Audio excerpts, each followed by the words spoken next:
মসজিদ থাকলে এলাকাত নমাজি থাকবা, মসজিদ না থাকলে বহুত নমাজি নামাজ আইনি। মসজিদ যে এরিয়াত যে মহল্লাত আছে বুঝে যাইব ওই মহল্লাত দিনদারি আছে। প্রতিটা এরিয়ায় যদি 2 জন 4 জন 5 জন 10 জন দিনদার না থাকে এই এরিয়া আর মানুষ থাকতো না। এই এরিয়া গড়বাড়ি সুন্দর লাগতো না, এই এরিয়ার মানুষের সুন্দর লাগতো না, রাস্তা সুন্দর লাগতো না, বাড়ি সুন্দর লাগতো না। যেত এরিয়া মসজিদ আছে আশপাশ আল্লাহ তাআলা সুন্দর করে দিয়েছে।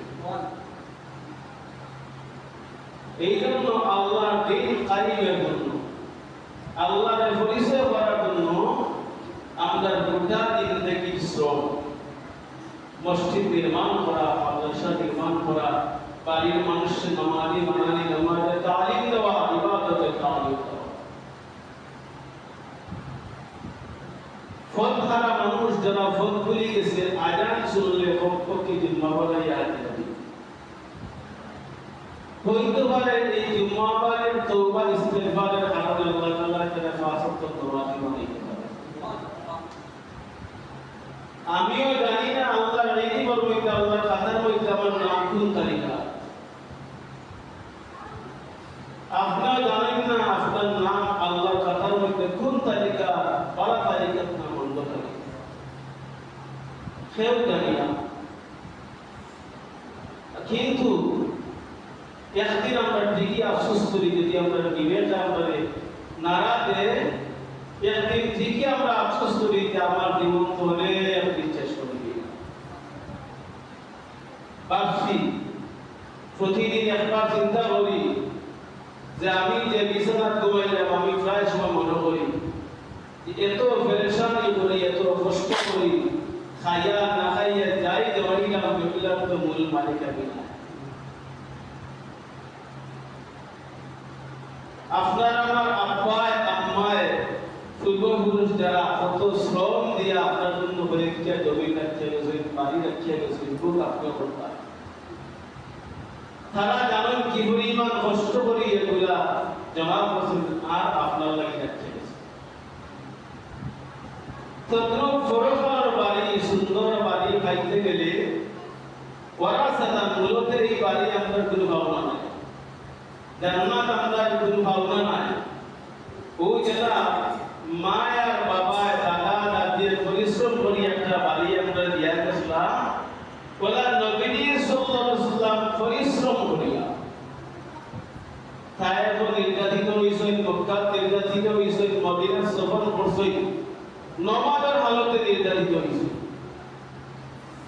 নিজের এলাকা ছাড়ছেন, কত রকমের জুলুম অত্যাচার সহ্য করছেন।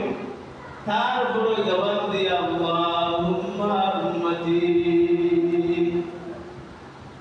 মৃত্যুর সময় নবীর বিদায়ের সময়, নবীর বিদায়ের সময় জিবরিল আলাইহিস মালাকুল মউত আসছেন, নবীকে প্রশ্ন করলা আমি যদি মারা যাই বিদায় নেই আমার উম্মতের কি হবে?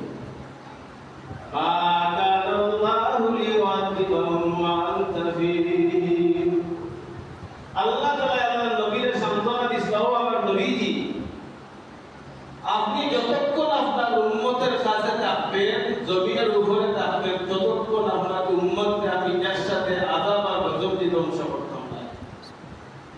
এই আল্লাহ তাআলার এই সুন্দর সুসংবাদ শুনিয়া নবীজি শান্তি আছে। যখন নবীজি বিদায়ের সময় চিন্তা করলেন এখন তো আমার উম্মতের সামনে আমি থাকতাম না, আমার উম্মতের কোন হালত হবে। জিবরিল আমিনে ওহী লইয়া আইছেন, আল্লাহ জানাইছেন ও আমার নবী তুমি বিদায় নিয়ে চলে গেলে আমি আল্লাহ রাব্বুল আলামিন তোমার উম্মতের জিম্মাদার হয়ে যাই। এতদিন তুমি ছিলে তোমার উম্মতের জিম্মাদার, আজ থেকে তোমার অনুপস্থিতিতে আমি আল্লাহ রাব্বুল আলামিন তোমার গুনাহগার উম্মতের জিম্মাদার। কি পরিশ্রম, কি চিন্তা!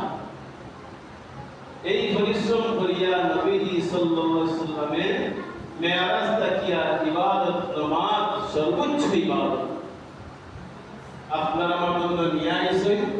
আর আল্লাহ সহজ একটা সুযোগ দিয়েছেন যে তোমার দান আর মালগুলা আমারে দিলাও, তোমার দান এবং তোমার মাল